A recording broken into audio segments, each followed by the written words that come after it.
I definitely would like to give a lot of filmmakers, independent filmmakers, opportunities to show their films at our festival, which mostly travel or get selected after being shown here at the Tiburon Film Festival. So that is our major goal. Give it up.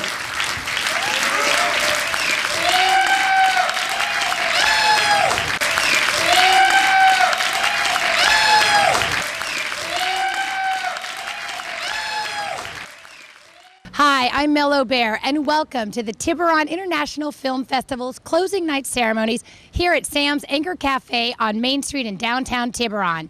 We'd like to thank Brian Wilson and Steve Sears for their graciousness, hospitality, and support since the very beginning of the Tiburon Film Festival. Tonight, we've put together a little video montage of the people that make it all happen, as well as some faces you may or may not know. So sit back, enjoy the ride, and we'll see you after the show. It draws people down into the downtown area, and it brings actually the world into Tiburon. This is a good launching festival because it's a great festival.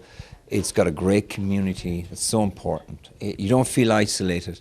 Like I was at Cannes and Berlin film festivals, and it's not as there's this lovely community spirit, which you can hear in the background. Absolutely.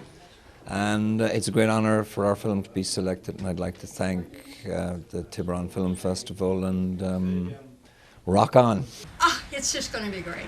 When this started, for me, in 2002, it was a lift into reality for me because I was in grief, and this was a distraction that was truly beautiful. And I support it wholeheartedly. It thrills me. I'm immersed in it. I'm exhausted by it because I want to see so many films. And I love every moment. I think it's a great group of volunteers. And also the other evening when I went over to the Corinthian, I realized how fortunate we are. We live here, but for visitors, just to stroll over from here to the yacht club is truly beautiful. This last weekend we got to meet Paul Mazursky, who's the director of Down and Out in Beverly Hills, among many other classic movies. And I got to chat with him for a little while, and he's a very, very interesting man that I'll always remember talking with him. This movie, Down and Out in Beverly Hills, you know, the dog is very important in the movie. You know, Mike the dog. So we were invited to Paris at the Ritz Hotel, and my wife, my entire family, in those days we spent a lot of money on publicity, and the dog, and his trainer, Clint Rowe. And the dog is super smart, and the trainer is very neurotic. He thinks the dog understands everything. He really does. Anyway, first thing that happens is I get to the airport and the dog is flying first class right next to me with a seatbelt. No, I'm not joking. And the dog did not pee for 11 hours, okay? He gets to the hotel and all of that. Finally, we go to Deauville. There's another festival. And I'm the star of the festival. Down and Out is a huge hit already.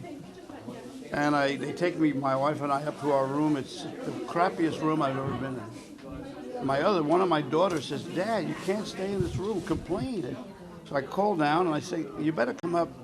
I don't want to stay in this room." And the guy, a French guy, comes up, and the keys to the room are bigger than that book. He says, "No, you are on 406. Made a big mistake." I said, "Let's go right up now. It's the wrong room." And we go up and open the door, and the dog is lying in the bed. Oh, my God. They gave the dog my room. Wow. So I said, "Mike." And he knew it. He got right up, walked out. We started as little as like almost 200 submissions the first year. But I've been telling that story, but maybe I'll go back a little bit farther back. We only had one film for months when we started this festival, and I was getting nervous having like one film for the entire festival. But then we gradually started getting entry submissions. But the funny thing was, we never actually even showed that film. You were responsible for writing the original episode of The Monkees, and What would you say that is probably your biggest contribution to society? Mel and I agree that we think so. In my opinion, it's my biggest contribution. Hey, hey, we're the monkeys. And the Beatles would never have gotten on the map if it were not for the Monkees. We stole the monkeys from the Beatles. There's no getting away from it. From Help. I guess I got that backwards, and I apologize. Most important thing. It comes. That's number one. Number two is my appearance at Deauville to be interviewed. My family comes last. I have a lot of interesting experiences. Well, yes, I'm an avid supporter of this festival, as you know.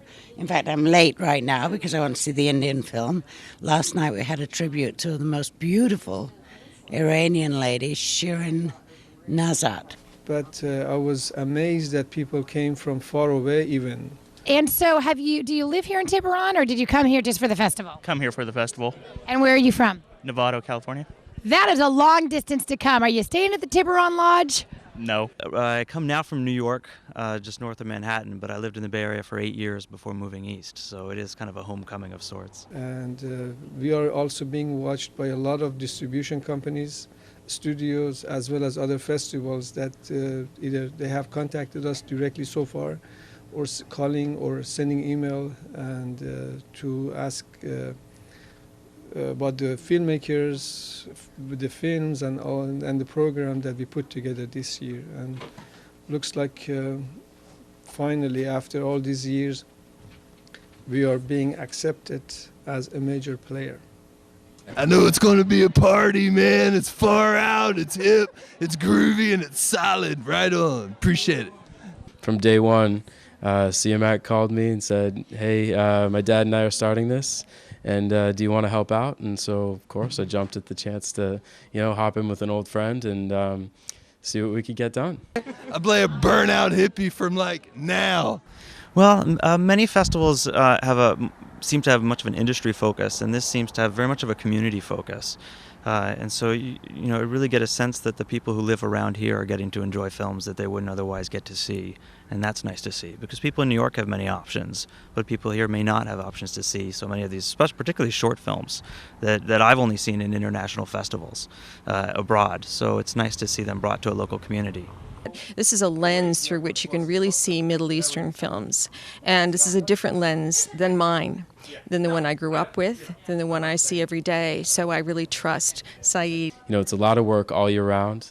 And, leading up to it, there's a lot of anticipation. We're getting right down to it. And then the week hits, and it's madness, and it's crazy, and it's long days, and it's just exciting and fun.